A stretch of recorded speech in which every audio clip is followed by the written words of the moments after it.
اقول نبدا ونخلي سامي بس لين يجي. ايش رايكم بالفكره؟ نبدا يا رجال. نقول وافلين هلا يا سامي ترى ما بديناك نستناك. لا نستناك. لا جرب الصوت بس رافعين فم شيء يعني واحد دخل عليك وانت قاعد ورافع يدي انت رافع فمك تتكلم في بودكاست يا صداع. طيب بدون تسلك يا جماعه. انا الان تاكدت عندي نظريه ان نواف هو السبب. لو لاحظتوا انه لما فضى حضرة جنابه اليوم فجأة لقينا سلك شو اسمه هو USB وفجأة امورنا تمام. ما حد طلع من المكتب، ما حد طاح في زحمه، ما حد تبدا بدون يا خالد. هذا هي يمكن هذه فكره قصدك انت. طيب ودليل اني مشغل حلقتين في الايام اللي ما سجلنا فيها بس كمجموعه اتكلم. انت كنت لوحدك كمجموعه صح؟ واللي يد واحده ما تصفق بالضبط. تصفق اليد واحده صح. كلهم يبون يثبتون النظريه. ترى ما يشوفونك نواف معنا والله فيزيائيا ممكن. نعم شفتها ترى. شفت الفيديو شفته كلنا شاف اللي انت شفته. هذا في مقطع منتشر كذا. شفت اللي انا شفته بغى عرفت واتساب. اليوم استكمال لحلقتنا الماضيه. اخر حلقه من حلقات وافلينك كنا بدأنا في الاكشن والعلوم السافره الطيبه. للتذكير هم اللي يتكلموا يا سامي. انا ما اتفرج من الموضوع. طيب نحب نقول بدر ممكن نسكت. تفضل سامي. تفضل نواف. جيم اوف ثرونز اعظم مسلسل بالضبط. اكيد اعظم مسلسل. هذه ما يبي له ولا احد يقدر يتكلم. بعض الحوارات نعم صحيح. بعض الممثلين مع العلم ان بدايته كانت جدا سيئه الصراحه. نهايته لا خل النهايه. انا النهايه عجبتني النهايه مره اموت فيها. اي ولا اسمع لك حس. لا فعلا خلينا نخلصون يا بدر. وبدري وافقنا الرأي اتوقع. اي غصب عني ما اقدر اتكلم، ما اقدر اقول شيء. جيم اوف ثرونز حديثا عن هذا المسلسل اللطيف. الحين نقدر نتكلم طبعا. خلاص تفضل. جيم اوف ثرونز هو شأنه ما بينه احد اعظم المسلسلات اللي نزلت في تاريخ الانتاج السينمائي. نعم. لا كإنتاج ولا كقيمة دفعت على المسلسل. شفت هذا يا بدر كله بقص الحين لين ندخل حنا. لا لاحظ على السينمائي التلفزيون في السينما. تلفزيون سينمائي. انت ايش سينمائي؟ بقعد لك على واحده فضحتنا. اقعد لي معي تكلم. طيب انت شوفني منحش تتكلم. فعلا انتاج كويس. روح انطلق. وحن كذا يعني معروف من المسلسلات التاريخيه ودائما مصروف عليه مبلغ كبير. بس للأمانة في ملاحظات على التمثيل. يعني في ممثلين كانوا معطينهم أكبر من حجمه للأمانة وما كان يستاهل الدور اللي هو فيه. مثل إيش؟ جون سنو أنا بالنسبة لي كان ضعيف جدا المسلسل. لكن كمسلسل بالعموم جبار. بس إنه في بعض الممثلين أنا عليهم ملاحظات. أنا أشوف بالعكس تمثيله مرة حلو بس الشخصية ما خدموها كويس. الدور أكبر منه ممكن. لا أنا أشوفه ممثل كويس بس إن الشخصية نفسها ما خدمت ككتابة كثير. ما أدري أنا صراحة بالعكس من أفضل الممثلين عندي كان جون سنو. ما أدري شارك أعطونا رأي. لا تسمحوا لنا نشارك يعني؟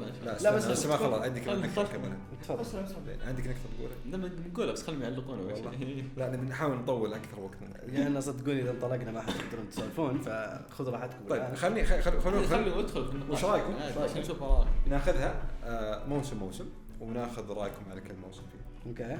طيب الموسم الأول أنا بالنسبة لي بداية الموسم كانت أوكي جدا سيئة الصراحة.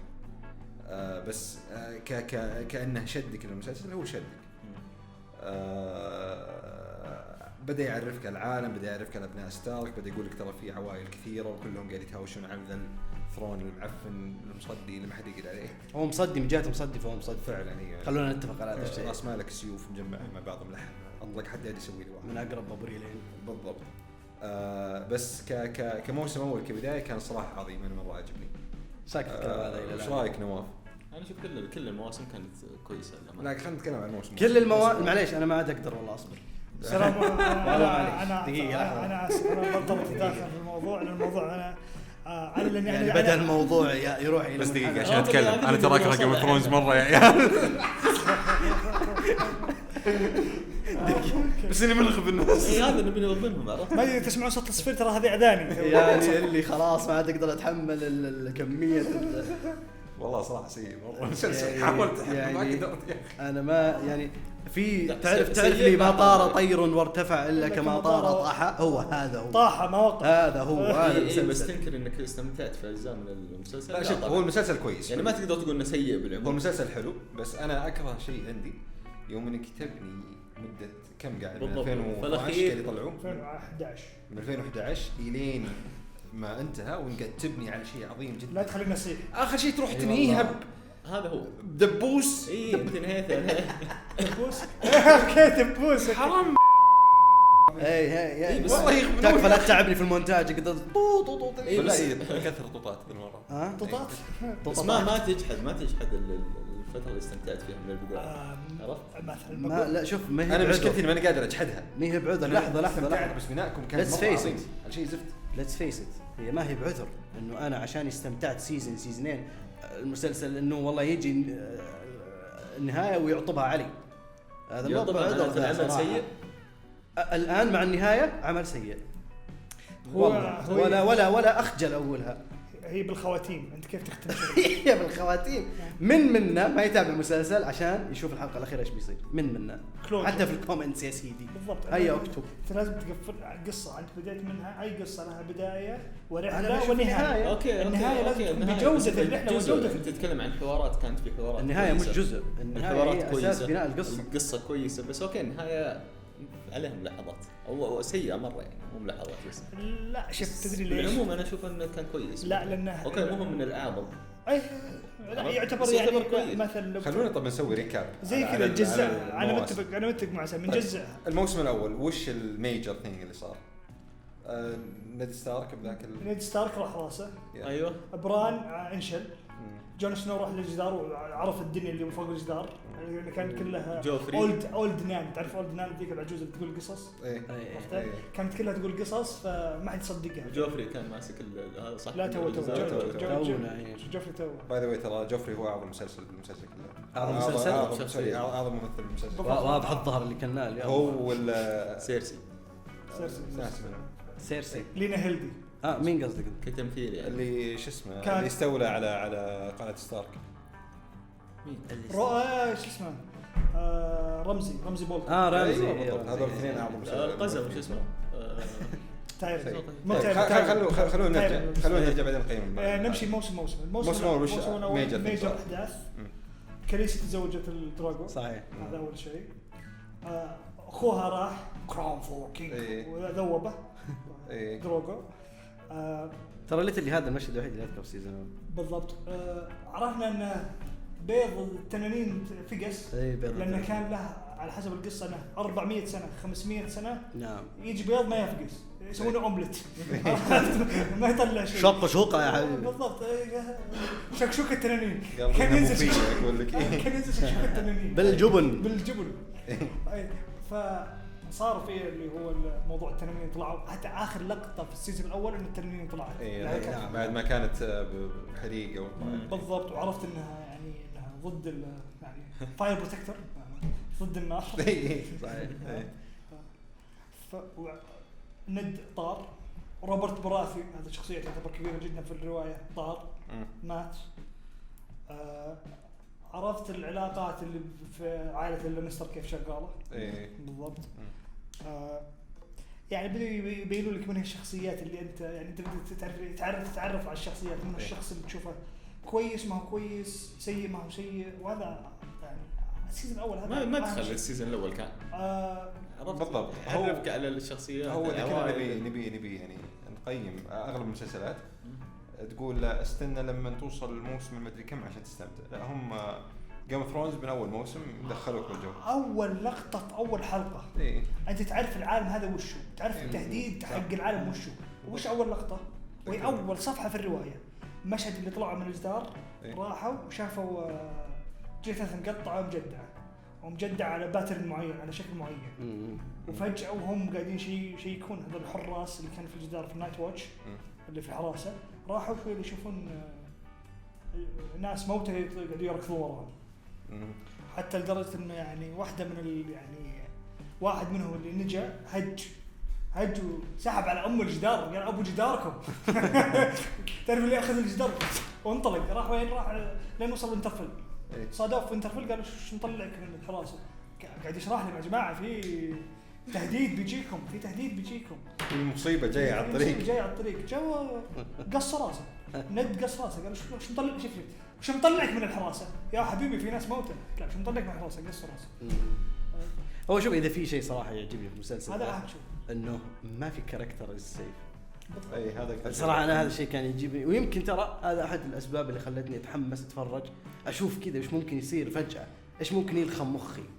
لا تدري عد يعني انت تشوف كيف ان المسلسل كان نقول المواسم الاولى، كل المواسم تشوفها غني بالاحداث والشخصيات. صح دخل في الجو. شوف كيف كميه الشخصيات والكاركترات، حتى لو ان السايد كاركتر له دور في المين ستوري، له دور في القصه الرئيسيه. مسلسل كريم جدا بالضبط، ما يخليك لحظه وانت طفشان. فلك انت تخيل لو تقرا الروايه. والله جايك بالمسلسل الكريم بس اصبر شوي. لو تقرا الروايه ايش هاوس اوف دراجون في الطريق، في الطريق وين نكلوز جيم اوف ثرونز. فاقول لك كميه يعني كيف ان المسلسل غني بالشخصيات والاحداث. الروايه اضربها ب10. اوكي ما مستحيل اشوف. لا اسمعها اوديو بوك، في اوديو بوك. اي ما ادري، انا ما عندي مشكله مع القراءه اصلا. اي يا اخي ما هي فكره في الانمي والمانجا، حتى انت الحين شغال بس ما قرأت زي المانجا. ما عادي كل واحد له ذوقه، بس انا اتكلم لك انه كيف يعني ايش فيكم اللي خمتوا ما ادري شغلت التلفزيون. شفنا الريموت طاير.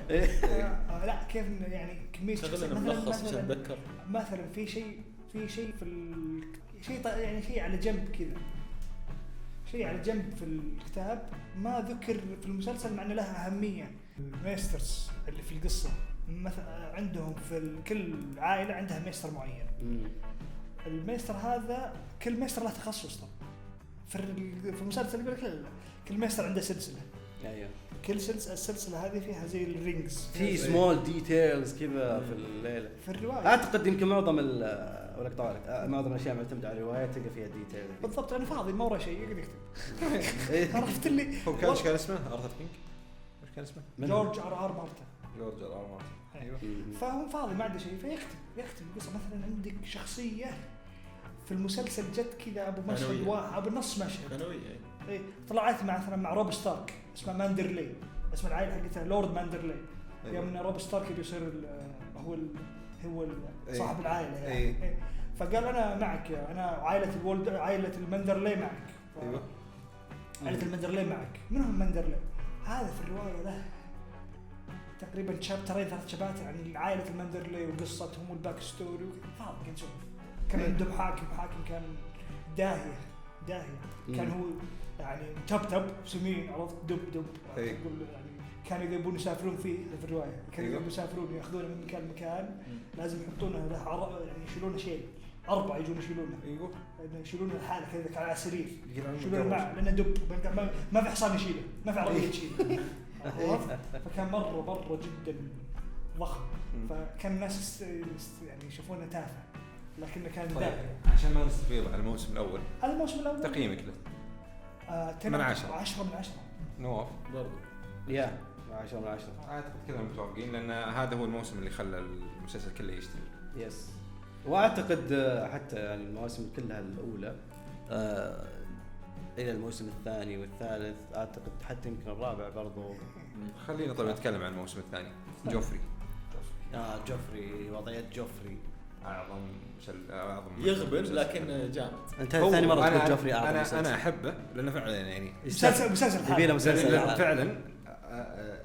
كميه الكره اللي كرهت الشخصيه، وهذا المطلوب مو طبيعي. هذا الشعور اللي فعلا الرجال طلع بافضل طريقه ممكنه، خلاك فعلا تكره الممثل هذا، خلاك تكره كيف وصل للحكم، كيف صار بعد ما صار حاكم، كيف تعامل مع عمه، كيف ما صار ليدي ستارك كان اسمها كاثلين، كيف ذلها والكلام اللي سواه.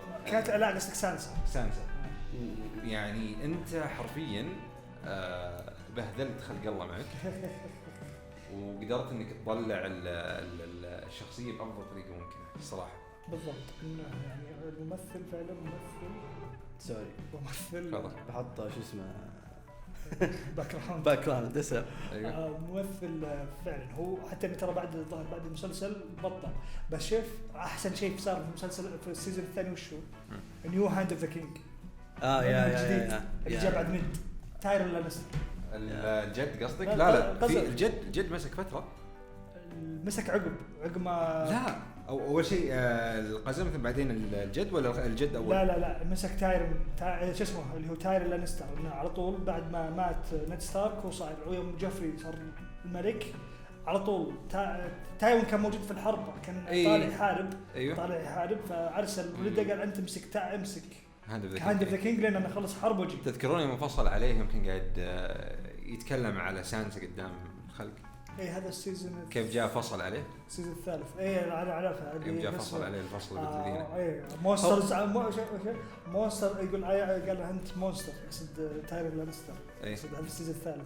قال yes I am a monster and be careful kings now are dying like flies be careful of monsters. قال له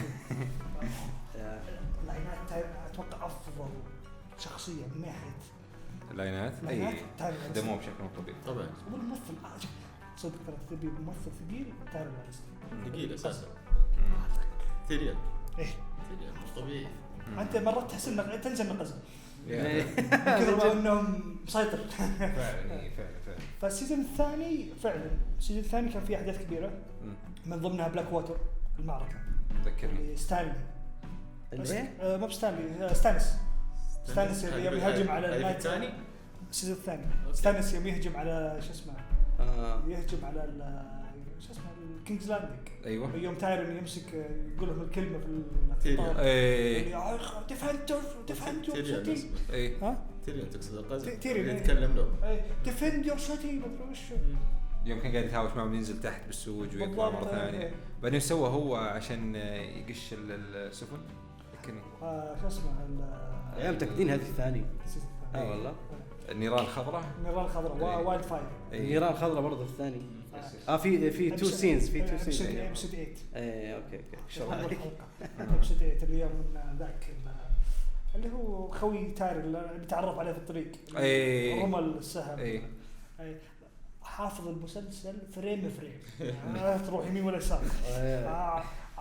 اقول لك من ولدات من عيالهم كلها. تعرفنا على الساحر حق ستانس. الساحر طلعت العجوز. ما عرفنا انه عجوز العقب. وين قدام ذيك الحرمه الحمراء. قدام الظاهر بعد حتى السيزون الخامس يا لانها عايشه 300 سنه زومبي. الريد ويدنج كان في الثاني لا السيزون الثالث صح. ثالث ابسود 9. اعتقد ان كل ميجر الزله ذيك كل ميجر ثينج صار بموسم بالحال. والله هذيك الجحفه صحيح. هذه كانت الهجوم حق على صدمه كان قد ذيك يا الله يا رب. السيزون الثاني بدينا نتعرف اكثر على الشخصيات في يعني طلعت ستانس.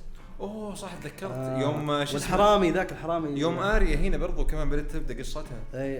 انا كنت اتحمس بشكل مو طبيعي يوم يجيبون آريا. ترى احبه بشكل مو طبيعي انهم غابنيني بس انا احبه بشكل مو طبيعي. يعني معناته انت راضي عن الاحداث؟ لا ما وصلنا بس انا مبسوط مره بآريا لانه فعلا اكثر واحده من الستار كلهم تبهدلت. انا قاعد اتكلم على بزر عمرها 8 9 10 سنوات. كم كان عمرها بالضبط؟ نطلت فجأة ما عندك لا أب ولا أم ولا أخوان. ما حد يدري إنك عايشة ولا ميتة in the nowhere. ما حد يعرف إن أنت. هي في السيزون الثاني والثالث كانت تشتغل عند شو اسمه The Man with No Face أو شيء زي كذا. لا السيزون الثاني اشتغلت عند تايوان. نهاية السيزون ممكن بداية السيزون الثالث. بداية السيزون الثاني نهاية السيزون الثاني بداية السيزون الثالث اشتغلت عند تايوان لانستر. كانت اللي الكاب بير حق. أوكي. وش هو؟ نسيت والله. منو بسوي واحد؟ نسيت. هذه عظيمة. ما وش أنا أوصف لك إياه أنا ناسي اسمه أصلاً. وش؟ نرجع. هذا ليتل فينجر. بيتر بيل. يعني شوف شلون كان صوته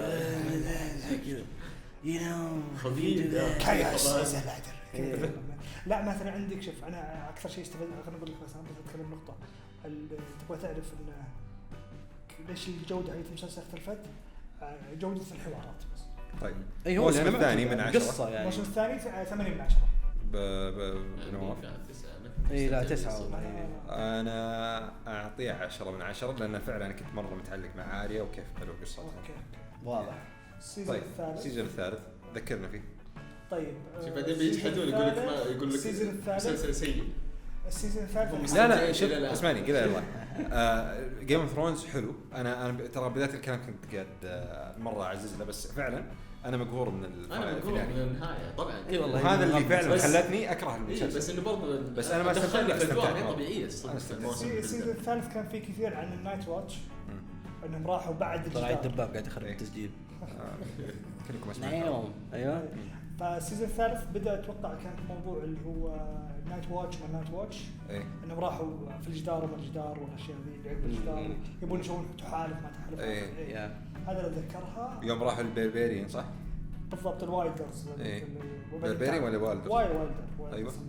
فتعرفوا فبدأوا يتعرفون عليهم يعرفون في ناس ذلك اللي ياكلون لحوم بشر. فبدأوا يعني يتعرفون على العالم اللي بعد الجدار لأنهم راحوا يبون ينقذون عم جون سنو. أنا فعليا ما أتذكر أي شيء من الموسم الثالث. الريد ويدنج أخذ كل الذكريات. ريد ويدنج إيه. وعندك كاليسي شغالة بالكويست حقها. تفتح مدينة وتروح لعبة تفتح مدينة صح. ميسا قدروا يصيحون ذلك. ماذر قدروا يصيحون وكذا. فهذا السيزون الثالث هذا وفي عندك الريد ويدنج أعظم شيء أتوقع صار بالسيزون الثالث وأعتقد أنه أعظم شيء بين الثلاث مواسم الأولى. ما مات هنا جيفري بالموسم. أنا بديت أحس يا شباب إذا كذا بنقعد ناخذ سيزون بنغطي حلقة كاملة. بالضبط. خلينا نقيم سيزون وهو أكبر حدثين. مثلا السيزون الثالث أكبر حدثين عندك الريد ويدنج والزحف حق كاليسي. بالضبط الزحف حق كاليسي هذا أكبر شيء. أنا أقصد بالزحف مو إنه رايح الزحفان اللي سويتها تحرق الناس تمشي. أحرق ويمشي. وهو زحف فعلا يعني هو زحف تقدم يعني. زحف على الخريطة فعلا. ماسك الماب اللي على اليمين شغالة أبو الورد عرفت شغالة على ثم دراكاريس طيب من 10. 10 من 10 لا 8 من 10 أو 9 مسلسل ككل. لا الثالث 9 من 10 الثالث والله عشان ريد ويدنج أعطيه 10 من 10. ايوه وانت 10. انا ودي انزل التقييم شوي لان فعليا ما اتذكر من ذاك الموسم الا ريد ويدنج. هي مره عظيم بس ما اتذكر منه الا الشيء في اللي هو في نهايته كان في زواج في نهايته كان في زواج جوفري كان يعني بدوا يلمحون زواج جيفري في الثالث. لا في السيزون الرابع بس بدوا يلمحون انه بيتزوجها يعني خلاص بيتم الزواج. بعطي انا هنا 7.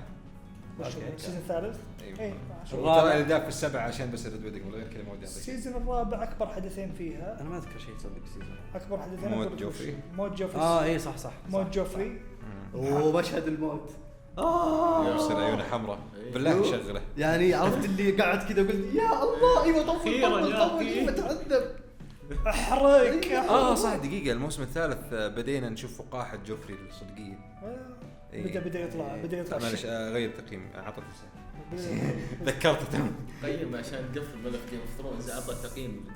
لا اعتقد الموسم الرابع هو موسم جوفري. الموسم الرابع انا اشوفه اعظم موسم في تاريخ التلفاز تاريخ التلفزيون كله. نايس ليش في عندك كريسي شغاله موت جوفري محاكمه تيريون يوم يعطيهم الخطاب اللي في خطاب المحكمة I get no justice here.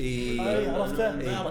death by يا عيال الريد ويدنج لا الريد ويدنج سيزون 3 سيزون 4 سيزون 3 والله episode 9 تأكد. اوكي نشوفها. حتى انا قاعدين نغش يمكن ريكاب من الموسم الماضي ممكن. لا هو تذكرون المسرحية ذي يوم حيوان هذا عندك ترى صارت الزواج هذا صار فيه اشياء كثيره. مات جوفري انسجن تيريون وهربت سانسا هربت مع بيتر بيلش يوم قال هربت انت طلعت نفس اللقطه بالضبط توي اوكي ايوه هربت.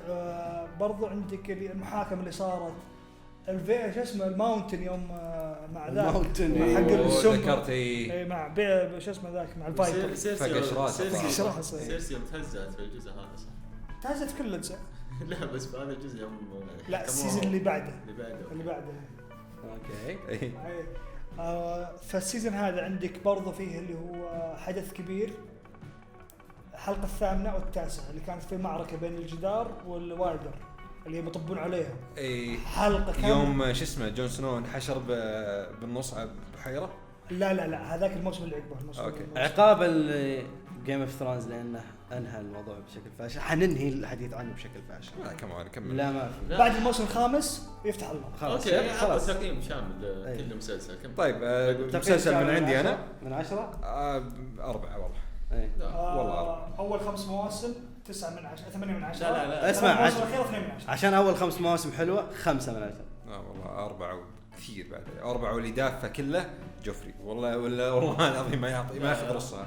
مجمل ممكن اعطيه شوف 7. انا اللي فيه يعني انا استمتعت فيه. تابعتها من 2011 حلقه بحلقه. مقهور اي حتى كلنا والله. حلقه لا بحلقه. صحيح. تخيل اني مرات اسحب على محاضرات الجامعه عشان ما تنحرق علي الحلقات انه في واحد بدري حلقه حلقات. يا رجال كنت اخش على تويتر كنت اسوي بلوك لجيم اوف ثرونز ما ادخل تويتر مره. يوم الاثنين ايش اسوي؟ يوم الاثنين احمل الحلقه، خليت اتحمل في البيت لان النت كان جدا عظيم 2012 2013 كان جدا عظيم. اي فخلي الحلقه اول ما اقوم الصبح اقوم الساعه 6 احمل الحلقه واروح الجامعه اداوم محاضره، اخلص منها ارجع اتابع الحلقه. فما ادخل تويتر. عطنا تقييمك ابو واتي. انا 7 من 10 اعطيه والله لاني استمتعت. والله كريم. كبير منه. والله استمتعنا عشان كذا اعطيك 5 عشان النهايه اوكي النهايه سيئه جدا بس انه ودي فجوه حلوه. ودي هاوس اوف دراجون يشدها ان شاء الله ان شاء الله. انا للحين ما شفت منه ولا حلقه هاوس اوف دراجون بس اتوقع انه ان شاء بس الله. مختار انه وسخ هاي بس يلا معك. اوكي هي زبده لو تبي الصدق. بالنسبه لي ايه اوكي مبادئ زيرو. طيب انا هنا ينتهي. وانت كم اعطيته صح؟ انا إيه. اول 5 مواسم 9 من 10. لا انا عطني هنا ينتهي دوري اتوقع لانه هو المسلسل الوحيد اللي تابعته. أوكي. لست كل ما تابعت فيه شيء. يا حول. فنستاذنكم الله لايك يستر عليك التوفيق. شير اكسبلور. هذا ترى هو اللي ينهى احنا ما انهينا. واحنا ما قاعدين نهينا. بس. اكسبلور الحالة. طيب بريكنج باد. طام مسلسل اطلع برا اطلع برا اطلع برا اطلع اقمعك الحين. يا طب اوكي دقيقه بس اصبر شوي. صار له ماكل. انا ترى اوه يا ليل. ابشر بالهبد. ابشر. طيب بس يعني بريكنج باد مسلسل حلو بس اللي باله طويل. ايوه جدا. وانت شو رايك؟ يعني واحد قاعد يتفرج على مسلسل واضح انه ما وراك شيء. لا شوف هو مسلسل حلو بس في كميه اشياء تغبن لدرجه تكرهك المسلسل فعلا. لا ما في هات ذبانه البطء بال الله. انا اقول لك طبعا اقول لك الاخراج المبالغ فيه. هذا عيب يا الله. اي انت شوف ناظر في اخراج طبيعي كويس حلو، في اخراج الا انا بالغصب مخرج قوي، الا انا بالغصب اصور لك ذبانه عشان يقول لك حلقه طيب كامله. كيف مخرج قوي يثبت لك انه مخرج قوي؟ لا يثبت يسوي مسلسل زي عم الناس. حلوه دي الهي. لا حتكلم يثبت. طيب بيتر كول سول ما منه فايده. حنتكلم فيه بعد. لا اي انا اسالك الحين. انا اشوف صراحه كتسلسل احداث مسلسل كويس ولا لا؟ اي افضل. لولا بريكنج باد ما عرفت شوف انا نكمل عن بيتر كول سول ترى ما خلصت انا الحين. خلاص بس شوي تجي الحلقه الاخيره تخبر. انا ما شفت ترى ليترلي ولا حلقه. مش بيتر كول سول؟ والله ما قد شفته ولا حلقه الا استغفر الله 3 حلقات. انا شفت لين الموسم الرابع عظيم. باقي لي 5 مسلسل عظيم، بس عظيم. جدا بطيء. عظيم. البيسنج فعلاً ترى. كبيسنج افضل. والله ترى فعلا افضل من بريكنج باد. بس شوف الطبخ عطني يلا. شوف الطبخه الحلوه اللي تطبخ على نار هاديه. بس ما يخالف اوكي اطبخ بكيفك، اطبخ على مزاجك، بس اطبخ الين تموت، بس لا تكرهني حياتي، لا توصل الموضوع الى مرحله ان انا اكره المسلسل. تبغى تسكب حلقات يا اخي؟ انا فعليا سكبت، انا قعدت علشان اقدر ابدا اشوفه اكثر من 9 شهور.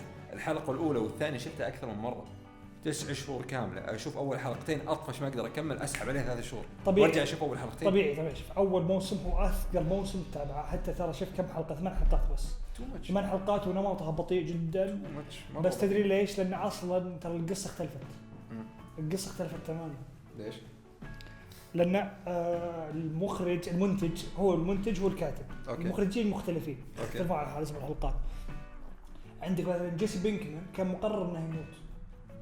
اوكي ليش؟ كقصه كبدايه قصه مقرر انه يموت وخلاص، انه والتر هذا يكمل. هذا اللي كانت الفكره عنده الكاتب، انه انه مثلا جيسي هذا يعرف والتر بالعالم حق المخدرات وبيع المخدرات والعالم هذا هذا عالم السافر هذا الإجرام. أيوة. عالم الإجرام هذا. أيوة. وتصير له مشكلة أوفر دوس. أيوة. ويموت. أوكي. هذا كانت الخطة له. بس شاف المخرج مو بالمخرج المنتج والكاتب اللي هو فونس جيليغان. أيوة. شاف ان شخصية والتر وشخصية جيسي ممثلين مع بعض تناغمهم مرة رهيب إلا خرافي بيخدمون بعض كقصة كشخصيتين مع بعض. لأن فعلا لو ذبحته بيصير أنت قتلت الشيء اللي قاعد تحاول تسويه إنك أنت تحب وتكره البطل. بالضبط. أنت لا كذا خليت الناس كلها تكرهها لأنه ما عاد فيه الشخص السيء اللي قاعد يدفه. بالضبط. فهمت؟ إيه. فإنه قال لك وشو إنه حس إن جيسي هذا شخص جيد بس ظروفه سيئة دخلت العالم هذا وهذا جاي بيزود سوء. فهو عشان إنك يعني كأنهم عملتين وجهها يعني شو اسمه وجهين لعملة واحدة زي ما يقولون. إنه هذا سيء من يومه. هذا سيء لا مثلا شخصية والتر من داخل سيء بس ظروفها جيدة فخلتها إنسان جيد. أوكي. شو اسمه جيسي شخص طبيعته جيدة لكن ظروفه سيئة فدخل في العالم السيء هذا والبيئة السيئة. فأنت لو توفر هذا ظروفه وهذا ظروفه فكل واحد بيطلع على حسب طبيعته. فهذا الفكرة. لكن شاف إن الممثل حق اللي يمثل دور جيسي شافه ممثل خرافي والتناغم والتجانس بينهم بطل وراح يخدمون بعض في القصة فغير القصة تماما. أوكي. مثلا عندك في مشهد اللي في السيزون الثاني الظاهر يا السيزون الثاني أو ما أنا متأكد بالضبط اللي فيه صديقة جيسي. ايوه اللي كانوا في الشقه. أيوة كان قاعد يتعاطون. بالضبط كانوا يتعاطون واخذت اوفر دوز. اي كسر الباب عليهم من ورا. كسر عليهم الباب ودخل وشافها تختنق وخلاها تموت. أي. شوف كميه الشر في والتر هذا. أي. شاف واحده بس عرف انها بتخرب عليه شغله خلاها تموت وكذب على جيسي. هذا المشهد ولا بتخريب مباشر لا بتخرب على واحد بيخرب لي شغلي. بالضبط بعيد موضوع. شوف كيف هذا ما هذا انا قال لك تصعيد. هذا ما له سنه اجرام.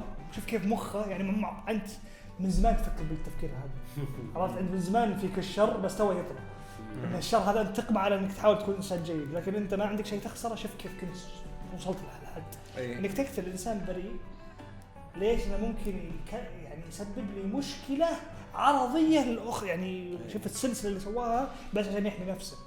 فالمشهد هذا اصلا كان جيسي هو اللي كان المفروض يكون فيه. اوكي. فهو غير السيناريو عشان انه تخدمه في القصه. نعم.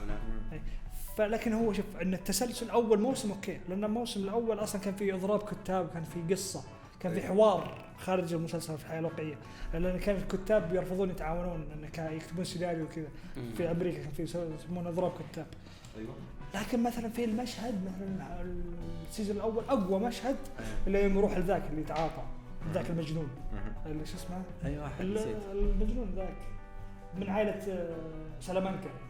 ايوه عرفته عائله سلامانكا ذاك اي المجنون الاسمراني الدبدوب وكذا معضل. عرفته تياغو شيء زي كذا ناس اسمه. عرفته بس المجنون بالسيزون الاول اللي يطبخ اللي مو بيخي اللي كان دائما يطبخ الجده. ايوه اللي يطبخ الجده اللي جده شو اسمه يطبخ جدته في البيت يطبخ جدته اي جدة البيتر كول سول وجده هو سلامانكا. اي جده سلامانكا اي انا بقول جده ذا بس ما تعرفنا عليه الا في بيتر كول سول. نعم.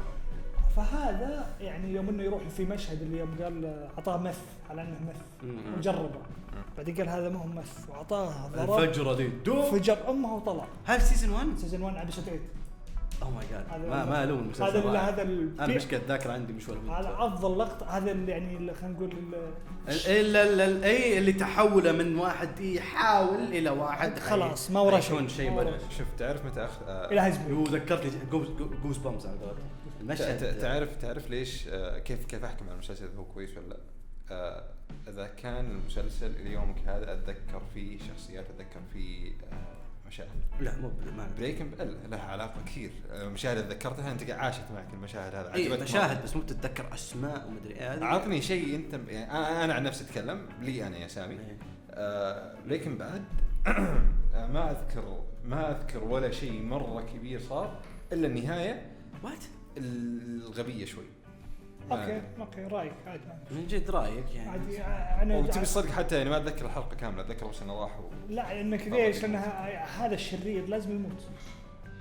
هذه فكره. اي مو منطق انه ما يموت. شفت انا اقول لك ليش؟ شوف انه يعني القصه انه الخير ينتصر، هذه القصه. فوش صار؟ ان اللي متخصص بطول المواسم وطول الحلقات اللي هو جيسي راح حر انطلع، لانه هو الشخص الجيد، العمله الجيد، الوجه الجيد من العمله. اوكي. واللي مات الوجه السيء اللي هو والتر، هو اللي لقى حتمه. انا انتهى.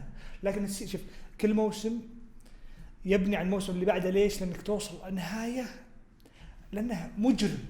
يعني انا اشك في الكاتب انه كان مجرم سابق، لانه يفكر افكار جهنميه. يعني هذا الحمد لله ما كان مجرم. لو كان مجرم كان ما حد يلقطه. كيف سوى شخصيه قص ما طبيعيه. شخصيه مايك الشرطي. مايك يس. عاد بيتر كونسول يعني مايك ظاهر طالع. هو يعني عندك ذا سامي سيء في هذاك. تو انت تقول اذا ما ادري وش لازم اذكر. لا بيتر كونسول متذكر انا مشاهد. يعني انت مشكلتك مع المشاهد مو بالاسامي. اوكي. عندك يعني والتر جونيور اشغلك في الفطور. هذا هو يعني هذه الاشياء اللي قاعد اقول لكم عليها، ان في اشياء ترفع الضغط. عائله والتر وايت كلهم يرفعون الضغط كلهم. تدري ليش؟ ترى هذه فكره. هو ترى المخرج مو بالمخرج، الشو برودوسر المنتج. ليش بيجي لك اياها؟ ترى انت تعيش في عالم والتر وايت. فوالتر ترى سكايلر تصرفاتها طبيعيه. زوجي طلع مجرم لازم ابلغ عليه. لا مجرم لازم ابلغ عليه. حافظي على شحمه وتحملي زوجك. مجرم لا مجرم ممكن. مجرم اقول لك مجرم ممكن ذاك الحلم. اقول لك حلم. مجرم ممكن يهدد. وش بيهدد؟ بيهدد عائلتي، يهدد عيالي، يهدد مصيري انا. انت الحين مختلف معها انه مجرم بيهدد. هو هيز ذا دينجر يعني. هيز ذا كوك يعني عشان احفظ نفسي بقول لا بس اقول هو مش مشكله. شوف عندك انه انت تعيش في عالم والتر وايت، فهو يبين لك انه يعني شوف ان الشخصيات هذه تعيقني عن تحقيق هدفي. بس دقيقه، do you think that والتر وايت الشيء اللي سواه لعائلته وانه يبي يسعى يجيب لهم فلوس يستحقون العائله؟ شوف بالاخير اثبت انه لا صراحه. بس in the end هو يعني لا على فكره ترى اثبت في المسلسل صح قالها ان الموضوع مو عائله ولا بطيء. لانه وش كانت صح صادق.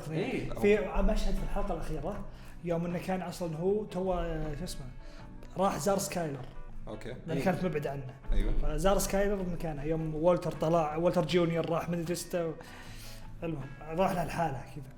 حتى في المخرج في اللقطه تشوف انه هي قاعده في المطبخ تاكل وتدخن. انت تشوف اللقطه كنا ما معها بس قاعد تناظر هي في الزاويه قاعد تناظر شيء محدد. فالناس قالوا وش عندها ليش تناظر هنا؟ في عمود كذا بعدين يميل لك العمود يبين لك انه والتر واقف قدامها فجاي يشرف معها. نعم. فبيقول لها رساله لانه عارف انه بيروح مهمه اخيره. فوشو اعطاها احداثيات. وشو موقع الفلوس. قال لها خذيها. قالت ما ابغاها عشان فلوس، ما ابغى فلوس. قالت مو قال لها مو عشان فلوس، قال عشان تسلمينهم عشان تاخذين حمايه لك، يحمونك المباحث المخدرات يحمونك. بعدين قال لها ترك. وبعدين قال لها كذا كلمه، قال ترى كل اللي سويته دائما هو يقولها I did it for my family. I did it for I did it for my children. دائما يقولها كذا كلمه. قالت ليش تسوي كذا؟ يقولها هالكلمه. هالمره الوحيده بعد 5 مواسم ونص وش قالها؟ قال لها قال لها you know why I did this. قالت وهي تصيح قالت لا تقول اني عشان عائلتك. لا تقول لا تكذب علي. صح. قال لها صح كلامك صح. انا ما سويتها عشان عائلتي. قال انا سويتها عشان I did it for me. بعدين قالها I was too good at it. ايوه جيد جدا فيها. بدأ الموضوع هو بدأ المبدأ يعني الشرارة هي انه عشان الفاميلي وكذا. بعدين كبر السالفه. كبر الموضوع. واعجب في ذيك اللحظة يوم قال اللي يثبت قال I will say my name. هذيك اثبتت ان الولد وصل لمرحلة خلاص. تخيل انه في السيزون الرابع بعد ما قتل قص طير وجهه حرفيا. فجر وجهه حرفيا. هذا اللي قال ترى بفجر وجهك هذا. بالضبط اسم الحلقة فيس اوف. عنوان الحلقة اسمها فيس اوف. اوكي. فعلا طير فيس اوف وجهه طار. فوشو يعني عقب ما خلص شوف انها ما فرقت معه. هي عند اختها خلاص. في بيت اختها زوج اختها منه حق دي اي حق مخدرات.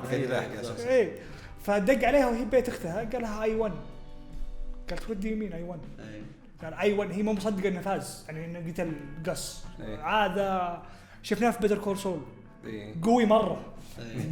قوي ما هو بسيط فحتى مدرس كيمياء حدد بدأت. عرفت مدرس كيمياء مو برجل عصابات يعني يعني يسوي ملح وبهارات واشياء هذه يعني تجارب بسيطه شوف فجر رئيس عصابه كان له علاقه بالكارتيل كارتيل ترى كارتيل. خليني اقول لك شيء اقنعتني بس بغير كلامي ما بقول المسلسل عظيم للحين انا ما زلت عند رايي بقول ان المسلسل محترم مشكلته انه طول كثير مره عشان يوصلني للمتعه اللي انا ابيها اي عادي طول كثير انا شفته كله اوكي ما اكذب عليك لو قلت لك ما استمتعت بس مراحل كثيره في حياتي وانا قاعد اتفرج كنت قاعد اطفش طبيعي اجبر نفسي طبيعي لانك انت اتوقع شفته كبنج صح كيف يعني كبنج يعني تشوف موسم كامل ورا بعض لا انا قلت لك قعدت فتره مره طويله عشان اقدر ابدا اشوف لا بس اقصد اذا جيت بتتابع حلقه ما تتابع حلقه واحده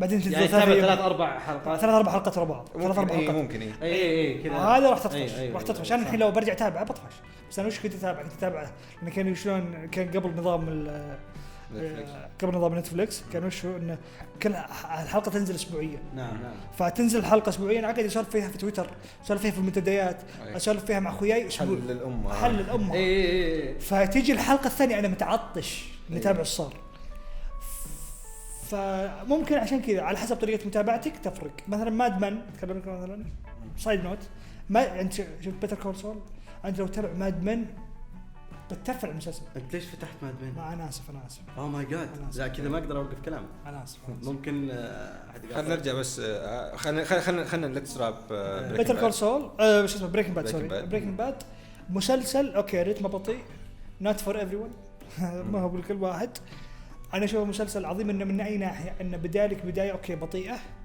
زاد في الرتم وصل مرحله معينه وغلق لك اياها بشكل حلو Is it the best show ever?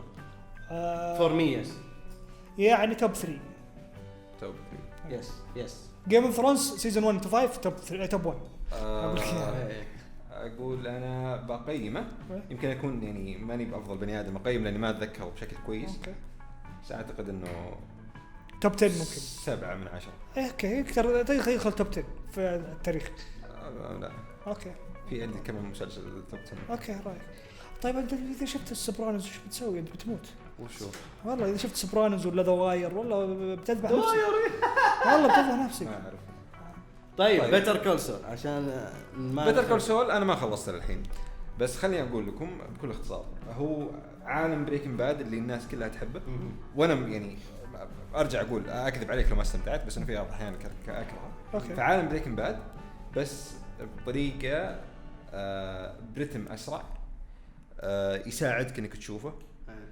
ما يحالب فلوسك ويحالب دنيتك ويحالب عمرك عشان يعطيك الفكره ما يخليك يعني يخليك تذوق الطبخه بسرعه اسمع هذا محامي اوكي اخوه مات خلاص يلا توكل على الله فهمت انا الحين ما شفته ما كملته ما شفت نهايته وين وصلت فيه وصلت على اخر موسم نزلوه على نتفليكس الرابع اي ثينك كل ما قلت ابغى اشوفه على الايجي بس هذه سول جود مان اي سبيد جاستس فور يو اوكي فهو مسلسل والله صراحه مره حلو اللي يحب بريكنج باد انصحه بشكل راح يستمتع شوف انا اقول لك كنسبه استمتاع نسبه استمتاع بيتر كول سول افضل من بريكنج باد انا ليس زعلان من الاثنين انه يقول ان بريكنج باد فعلا اعظم مسلسل بالنسبه له بس ما شاف بيتر كول سول انا احكم على الشيء اللي عندي ما بعد شفت بيتر كول سول انا ما انتقد بس يوم يقول انه هو احسن استهبل معك لا هو ما يقدر يقارن لك ما يقدر يقارن لك اوبجكتيفلي يعني بشكل موضوعي لانه ما شاف بيتر كول سول بس من تجربته الى الان ما في شيء جاء محل طبيعي بس اني حاعطيك وجهه نظري المفصله بعد ما خلص شوف بيتر كول سول لا بس يعني هو يعني عشان بس اعطيك وجهه نظري هو ما هو سيء ليش لاني ابغى اكمله بالضبط فاهم يعني انا واصل مرحله اني ابغى اكمله فعارف انه في بوتنشل شيء كويس يعني لا مثلا بيتر كول سول انا متفق معك انه من ناحيه انه يعطيك اشياء اكثر شوف اتوقع ليش لانه الكاتب عارف الشخصيه افضل زي ما قلت لك انا موضوع جيسي كان عنده موضوع خط اي وتغير خطه فقاعد يبني بشكل مختلف اتوقع بيتر كول سول لان عارف الشخصيه وبانيها من زمان. بانيها من زمان عرفت لها جذور وعارف حتى يوم قدموها على فكره بريكنج باد تحس انه يعني هذا يوم قدموا بيتر كول سول ما قالوا اوكي ترى هذا المحامي. لا عارف انت عارف. لا هم استثمروا فيه اكثر بريكنج باد. بالضبط. لا مثلا تدري ليه اتوقع مثلا عندك حتى الدليل شوف كيف يبدا لك كل سيزون يبدا لك كل سيزون بنهايته. يس نهايه قصه جيمي. قصه جيمي مو قصه سول انه كيف وضعه الحالي هو مش قاعد يعيش حياته اليوميه بالابيض والاسود اللي يجيب لك اياه فهو عارف اوريدي النهايه. تكفى لا تحرق علي انا والله مستمتع. لا انا وصلت الموسم الرابع زيك. اوكي كويس حلو. اعتقد ان ما نقدر نقيم الحين صح؟ لسه انا بس انتهى وخلص خمس بس ما نقدر ان نقيم الحين. بس على حسب الاراء اللي شفتها لا يعني حاليا هو يعني اغلب الناس اللي انطباعات مع السيزون الخامس والسادس انطباعات مع السيزون الخامس والسادس جدا جميله انطباعات الناس فيشجعني اني اكمله. فزي ما قلت لك انه هو اوريدي عارف الكاركتر يعني استابلشت اوريدي. ترشحنا كويس ما يحتاج تشبك شاحن على فكره. للجوال طيب حلو. نعتذر عن المقاطعه هذه. لا بس انا اقصد ان الكاتب عارف سول من قبل. اوكي يعني تعرف على الشخصيه من قبل وعارف نهايته وين وبيعرف من وين بيبدا به. فعشان كذا تشوف لك مرتب لك الاحداث ترتيب ما هو طبيعي. يعني ما في سيزون حلقه تقول لك وش ذا الملل او وش ذا الزهق. لا الذبانه اي عندي مشكله معها.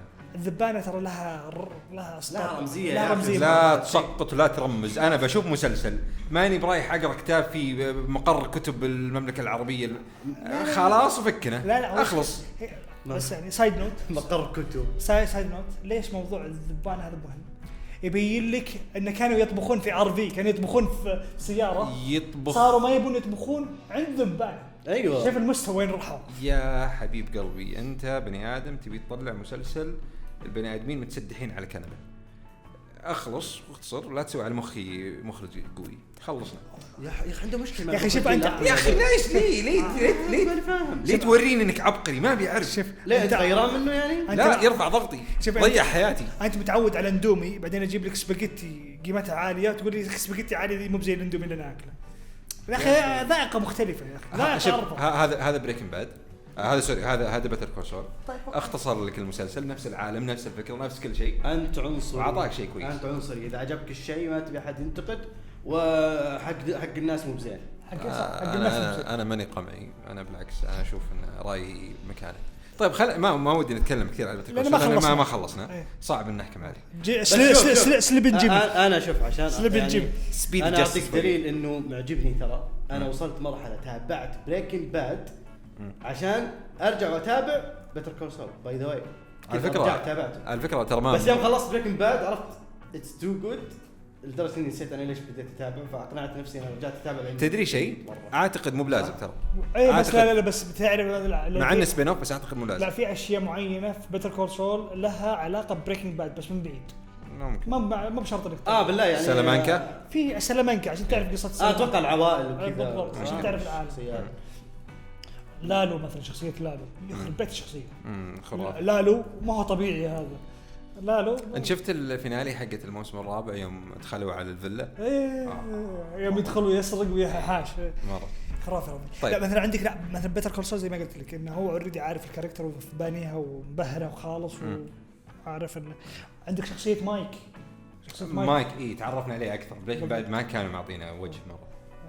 بيتر كول سول طيب ما ودنا نقيمه لانه فعلا ما فعلا ما نقدر نقيمه بس يعني نشوف نكمله وبعدين نتكلم عنه. طيب بناء على طلب الدوري ما قد شفته نتكلم على ديكستر ما قد شفته اقنعني اشوفه.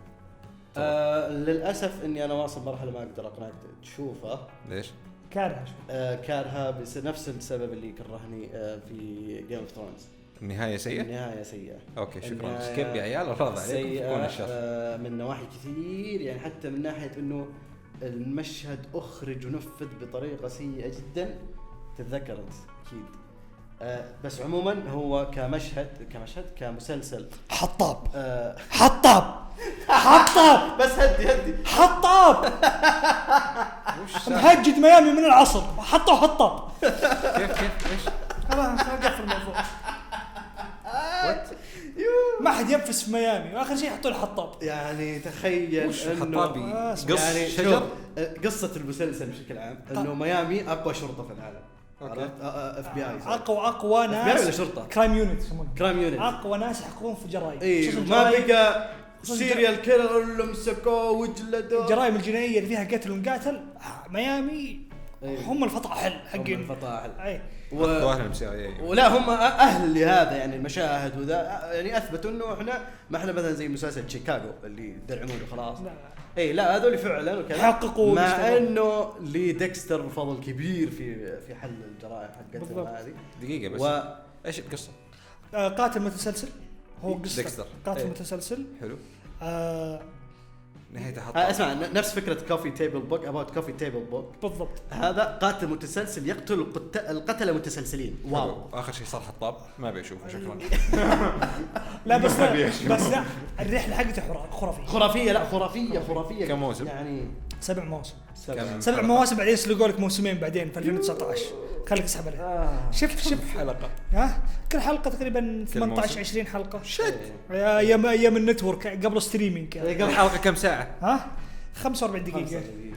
لا شوف ما تحس فيه. هو شوف ما هو زي مثلا يحس تقييم مختلف عن مثلا اذكر واحد من الشباب شوف ما في الحبكة زي حقة بريكنج باد زي حقة جيم اوف ثرونز ما في حبكة. هو قصة بوليسية تحقيقات وجرائم بحتة يعني ما فيها الفكرة لكن من ناحية متعة من ناحية حوارات من ناحية كيف يفكر كيف كذا حتى هو كوميدي يعني هو نفسه القاتل هذا يعطيك كذا إفيهات ومشاهد كذا ممتع المسلسل. سؤال ممتع. هذا المسلسل اللي كان كاسل الحاجة الثالث شو اللي يتكلم على الكاميرا كان لا يتكلم في نفسه. هذا هو ترى مبني على رواية حديث النفس. ترى مبني على رواية في التسعينات. اوكي. رواية كانت موجودة في التسعينات عن قاتل متسلسل. وش قصته؟ أنت كقاتل متسلسل فكرة أنت قاتل متسلسل بس وشو يقتل الناس اللي مثلا خلينا نقول مثال مثلا ناس عندهم جرائم يرتكبون جرائم مثلا واحد يقتل الناس أو يتعرض للناس أو يعني يقتل واحد يقتل. فأنا زي ما تقول قاتل متسلسل للباد بويز. بالضبط. واحد مجرم ما صادوه الشرطة أنا أروح أصيده وقتله. اوكي عرفت؟ أوكي. يعني يطبق طبق العدالة فيجلنتي باتمان بس يقتل. اوكي. عرفت؟ باتمان يقتل بس وعنده بس يقتل ودموي يحب الدم. وش اللي يساعده انه يقدر يتعرف على المجرمين؟ وش يشتغل وش شغلته؟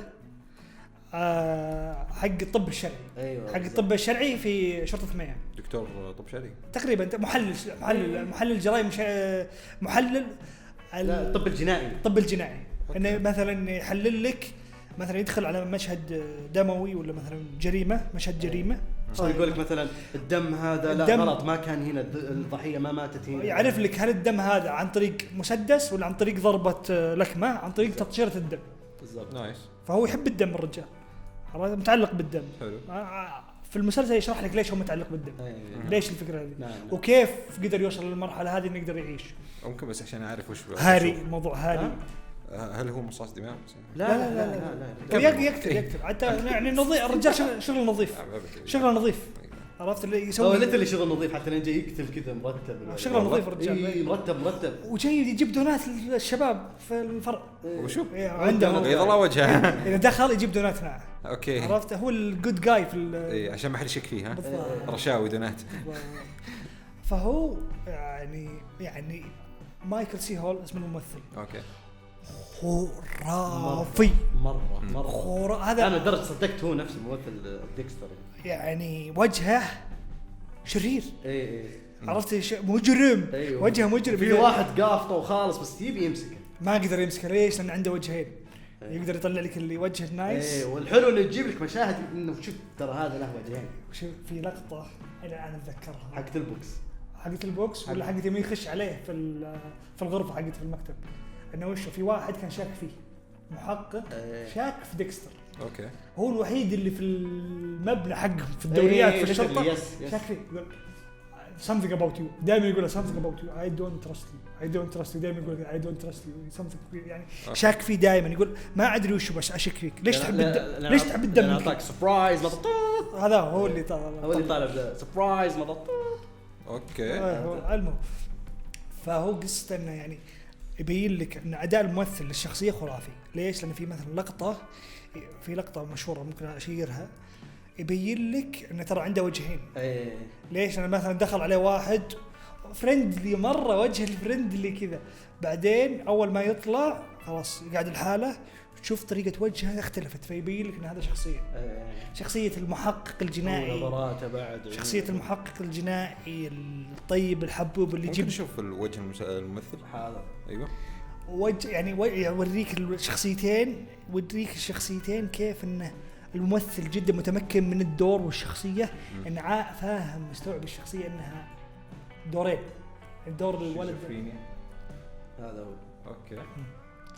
والرجال يعني لطيف جدا، يجيب دونات للربع يعني ما قصر. سؤال، هل هو نظام اللي حلقه ولا لا في ارتباط تقريبا يعني وش يصير مثلا هو كل حلقة قصة معينة لكن في كل موسم في فيلن تقريبا. اي هو شوف كل موسم عبارة عن سيريال كيلر، هو حيذبحه في النهاية مفروض، بس كل حلقة يمسك له مجرم، يعني كل ما بين حلقة وحلقتين يمسك له مجرم غير المجرم الأساسي. في واحد مين ستوري، في مين يسموه زي مين ستوري، الوحش، عرفت وحش المرحلة البوس دائما يكون في بوس في كل سيزون وتختلف قدراته. مثلا في السيزون الرابع وفي ثيمز السيزون الرابع موضوع ريتا زوجته. مرة ثانية كم كمية 7 مواسم. لا انه يعني الرجال هذا كشخصية صفر مهارات اجتماعية. صفر مهارات اجتماعية، ما يعرف مثلا إذا ما يعرف يتعامل مع أحد، ما يعرف يتعامل مع شخص واحد بس. أيوة. أخته فقط. نعم. حتى أخته تقول أنت ملذوع بس تعرف له، عرفت؟ ديبرا مورغان. أوكي. رهيبة. وفي مثلا عندك موضوع الشيزوفرينيا، أنت جبت طاريها. في القصة في شيء يسميه ماي دارك باسنجر. في كذا شيء كونسبت عنده، هو مسوي خالق له كونسبت ان الدارك باسنجر، انه وشو انا شخص طيب بس عندي دارك باسنجر، عندي شخص دائما يسولف معه كذا في راسه، يسولف معه في راسه، هو الشخص اللي مسبب له القلق. هو اللي تعرف اللي بالنسبه له القتل والدم كانه غريزه اكل. هو يقول اصلا كانه غريزه اكل، اني لازم اسويها عشان ارتاح. فانا ابغى اسويها، فيعني ناس اقترحوا لنا اقتل ناس. صح مين اللي اقترح له؟ اخته. لا مو اخته، هاري ابوه. اي هاري صح سوري هو قالها طبعا على مزح، هو اخذها جد. لا في القصه في يعطيك في خلال الموسم يوريك الاسباب، خلال الموسم يقول لك ليش الشخصيه. مع اني انا ما هضمت هذا البارت في الموضوع، في فلاش بالضبط، في سلق شوي، ما حسيته انه عرفت اللي مخرج قال بس لحظه كيف نحط له قصه اوريجين باك ستوري فلاش باك، مع انه لو خلاها مبهمه تدري زاد حبنا للشخصيه. اي ليش تتساءل ليش وش السبب اللي عنده، ليش يسوي كذا، ليش وبالعكس اعتقد كان في فرصه للكاتب انه يسوي لها مسلسل لها سبين اوف. ممكن اي والله ممكن كذا قصير شو يانج ديكستر والله يانج ديكستر لان ضبطها صح بالضبط. اعتقد كذا ما قصرنا، بس كله بسبب جيم اوف ثرونز. والله اتوقع الله يقرا على الوجه. ممكن ناخذ بارت ثالث اذا ودكم، لان احس في كميه صراحه مسلسلات حتى اذا حابين يتاجل شوي يعني ممكن عادي ممكن يعني لسه في صراحه مسلسلات، في فايكنجز، في ذا بويز، في اورنج ذا نيو بلاك، في ووكينج ديد، يعني ما ادري مادمن في كميه. وفي مسلسل انا ودي نتابعه سوا ونجي نحلله سوا حلقه كامله. طيب اللي هو هذا الجديد اللي على نتفلكس، وشو وينزداي؟ لا اللي كالرز مش عارف ايه، اللي في ترتيب اللي كل يعني ممكن انا نهايتي غير نهايتك بالضبط، اللي بالالوان، عرفت الالوان. يس دقيقه انا ناسي كنت ذاك اليوم بدور اسمه ونسيته. المهم انه انا ببحث عنه، احنا نحط صورته بالضبط واتساب. يعني لو نسولف عن المسلسلات كلنا شايفين مسلسلات واللي أفضل. كل مسلسل له علاقه عاطفيه خلاص انا ارشح انه نشوف هذا مع بعض وانت نمسك حلقه نناقشه. لا انه نشوفه لما نخلص ونجي نتناقش في حلقه كامله. جميل. نمسك حلقه قصدي. اوكي نمسك حلقه. برضو نخلي نواف برضو يخش معنا بالضبط لازم. وبعد فتره ناخذ بارت ثالث لموضوعنا هذا. صح اعتقد كذا. بس دقيقه يا اخي احنا ما ودنا نطول عليك. اتكلم عليه. المشكله الحلقه ساعه لترلي. كم ساعه الحين؟ الحين ساعة قفلنا الساعة. اقعد يا رجال ما حد وراه شيء. لا بس المستمع وراه شيء. نمسك بمخط ساعتين. خلي واحد يمكن ماسك خط الشرقية شيء. مخمخ له وبرضه نشوف الليستة إذا في حد ما شاف شيء. ما ورانا شيء وراك تسجيل. الله يعطيكم العافية يا شباب. حبيبي. أخيرا سجلنا هذه الحلقة بعد طول ملاحظ. إيه. وافل اوت نقول. وافل اوت. يعطيكم العافية. جود باي.